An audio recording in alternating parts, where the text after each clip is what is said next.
And we're live. This is at the Voice of College Football on the SEC and the Gator channel. It's been a long time since we've done a show. Of course, I'm Dylan Denmark alongside Terry Norvelle, longtime broadcaster. You might know him from Sun Sports, College Sports Today. I don't know. The guy's all over the Everywhere. place. Guys, you pay our work. You pay our yeah, work. Exactly. But Terry, let's get straight to it. Big stories today that came out. Mick Hubert was one of the big stories. Longtime caller for the Florida Gators, the last 33 years, I think since '89, announced he's retired. Terry, what was your initial thought whenever you heard the news today? Now, number one, kind of knew it was coming down the pipe. Mick's done it a long time, 33 years, as you said, and Mick's had a long career, a lot of travel, a lot of work in these in these jobs. They're glamorous jobs, but a lot of work. You knew it was coming, and it's kind of the end of an era. Florida. Like a lot of deep-rooted Southern big-time football schools and athletic programs, Florida, counting Mick Huber, they've only had 3. He's the third play-by-play guy for the University of Florida since 1940, okay? 1940. You had Otis Boggs from 40 until 1981. You had David Steele from 82 to 89. David Steele was wonderful. I loved his work. Know David as a friend and know Mick as a friend. But David Steele, his goal was always to get into professional sports. So some people may say, well, and didn't understand, why would David Steele want to do 7 years at the glamorous University of Florida? He always wanted to do professional sports, got involved with the Orlando Magic. He's their longtime play-by-play. And then in '89, Mick Hubert. Mick Hubert was already, I think it was at Southern Illinois, one of the smaller schools in Illinois somewhere. And Florida, national search, it's the University of Florida. They picked Mick Hubert in 1989 and took him a few years to get going and get his feet on the ground like it does anybody that wasn't bred right through the program. But, boy, Mick has been that voice and called. I saw over 2,500 games, I think I saw in the press release. One of, I think, maybe the only play-by-play guy to call national championships in football, basketball, and baseball. Think about that. He called football, basketball, and baseball. 3 football, 2 basketball, and 1 baseball national championship for his program, and really carved out a niche with his style. He had a catchphrase that got him in a little bit of trouble at the beginning. Mick's catchphrase, "Oh my," that was Dick Enberg's catchphrase. And the great Hall of Fame broadcaster Dick Enberg used that. Mick started using it, and he had a couple of other, quarantine was one of his catchwords. He would say the receiver is quarantine, but he carved out a style and is absolutely beloved by Gator Nation. You follow your favorite program on the radio. He is describing the highest of highs, those national titles, and the lowest of lows. You win a lot of big games, you're going to lose a lot of big games as well. So, melancholy was my feeling, to get back to your question. Melancholy, I knew it was coming in the near future, and Mick will wrap up the Florida-South Carolina baseball series, I guess Thursday, Friday, and Saturday, and I'm sure there'll be a huge ovation, and Florida will do something. That series is in Gainesville, right? It's in South Carolina. It's in Gainesville against South Carolina. So Mick Hubert, one of the best. Florida will have a national search. That is a plum job, the play-by-play announcer for the University of Florida. It's a lot of work, though. It truly is a lot of work. There's a lot of travel involved. There's a lot of prep time, as you know, Dylan, being in the business. But melancholy and good for Mick. He came here as a quasi-outsider. It didn't take him long. People consider him a Gator for life now. Terry, I don't know how much fans – I guess this is more of a generational question. Sure. So Mick Huber announces he's going to retire. Deckerhoff of FSU just retired. He just called his last game. And I heard this from Chuck Oliver whenever, I think it was Georgia, when they won the national title a couple months ago. And he said, when you're a fan in college, especially just in college sports, let's just say. Sure. When you're a fan of a college sport, you feel like you're more than a fan because you went to the University of Florida. You went to the University of Georgia. You give money, and you see your money given, and you see it buildings for athletics and school or whatever. It's not really like that with professional. Like the Braves, it took forever for them to win a title. The last time they did it was '95 when they recently just did it. Yes, you're a fan, but you don't feel like you're a part of the Braves like you are in college.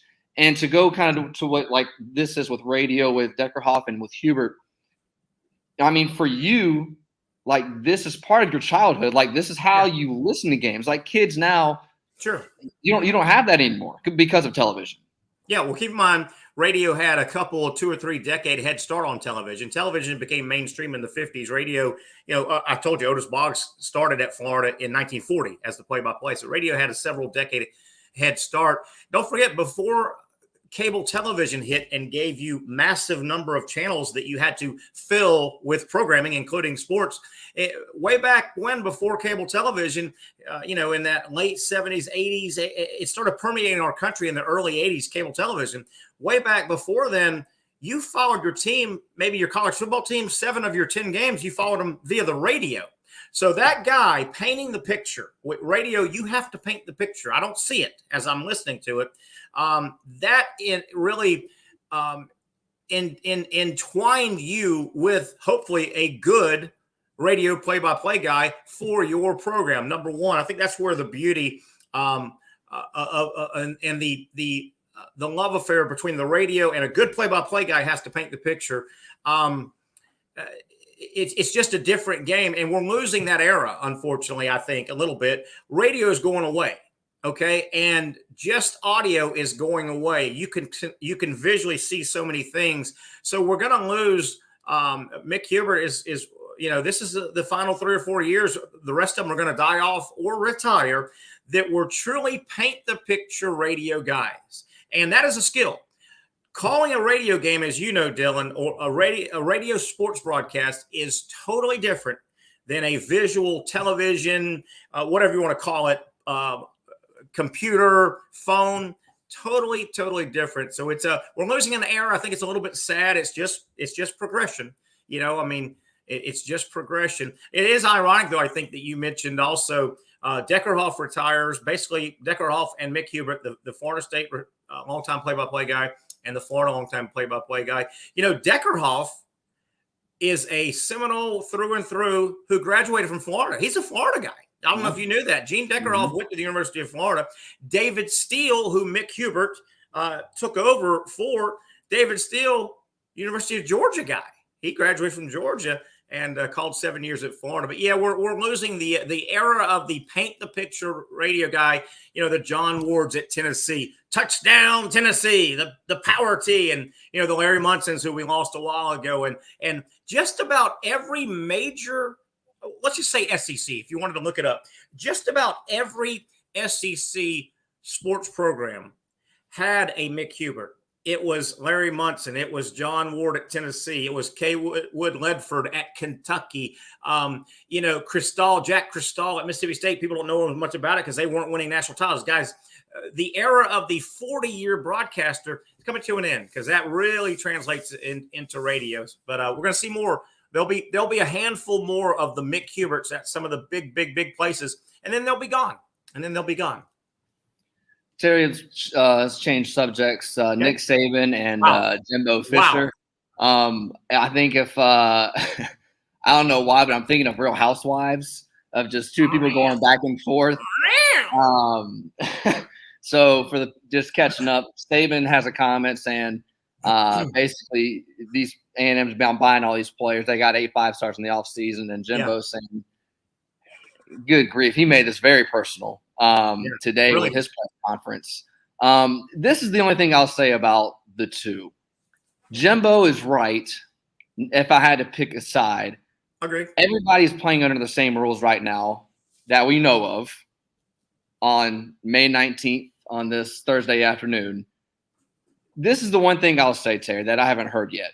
Nick Saban is a calculated person. Absolutely. Nick Saban is a very smart person. Nick Saban will not say something. He did not wake up yesterday, just feel something, and then just go to the media with it. He didn't just say that just to say, okay, I'm going to stir the pot here and get Jimbo going and to get guys going. I don't know if he said that to get the government involved. I don't know if he said that to get other coaches to come with his side. How do you see this playing all out? Let me add one more thing. Or did he say it to wake up his big money guys and say, you know what? I know that big A attracts a lot of players and has for a long time, but it needs to be a big A and a dollar sign. He may have said it with that, but I'm with you. I don't think Saban. 2 things. Let me back up. 2 things. The comments that Saban made that drew the comments that Jimbo made, nobody can say, well, I didn't know there was a hot mic. Wow, that was a private conversation that a guy had a recorder hidden, right? Saban is making his comments at a quarterback club type place. Dylan, he's holding a microphone, okay? Right? So there's no, Yes. I didn't know there was a mic. Oh, that was taken out of context. That was for private ears only. Same thing with Jimbo. Jimbo was asked at a press conference, right? So that wipes all that out. But I'm with you. If I had to say who's right, who's wrong, I would lean for Jimbo, but I think Saban is calculated. Let me take Alabama back a long, long time ago and give you a little bit of a correlation.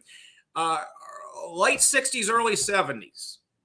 African-American players were not playing much in the South. There was still a issue with the segregation. And the great Bear Bryant at Alabama would not allow an African-American player when it started happening in the late 60s.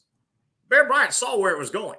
And Bear Bryant said, hey, we're big bad Alabama, but we can't keep winning if we turn away a portion of the athletes that we could have, the African-Americans. Other schools are playing them. If we don't, and bringing them in and recruiting them and giving them scholarships. If we, Alabama, don't attract the black athlete to help our programs, we're going to fall behind. Bear Bryant knew it was going to be tough. It needed to be visual. Bear Bryant got with his buddy. This is an absolute documented true story. Got with his buddy, John McKay, the legendary coach, John McKay at USC, Southern California. And he gets McKay on the horn, and they're two powers back then now. USC was a power back then. They've had some ups and downs. Bear Bryant talks to his friend, John McKay at USC, and says, hey, I need you to come play us a game. Let's schedule one in Birmingham. This was in 70, 71, 72, right around, but 71, 70, right around that era. Says, please come play a game. USC had already started allowing African-American players to come to their school and play sports, right?